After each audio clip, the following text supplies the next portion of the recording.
Surahs and ayat used in 18th part, Ajzaa, Al-Mu'minun and Al-Nur and Al-Furqan, 1-20. The first chapter in this juz is Al-Mu'minun, believers, a name that aptly summarizes the theme of the chapter.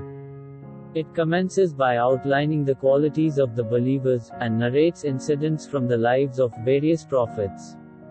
It then repudiates the disbelievers and defends the Prophet and his message. In closing, Allah returns to describing further qualities of the believers with a description of the last day and a supplication for mercy and forgiveness.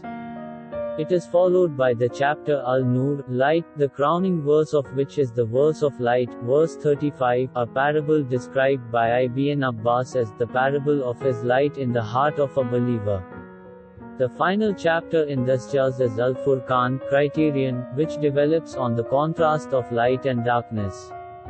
It comforts the Prophet, reassuring him and supporting him at a time when he faced obstinate rejection, hostility and maltreatment from those he was calling to. What can we learn from this juz? The qualities of the believers are recounted in the beginning of Al-Mu'minun.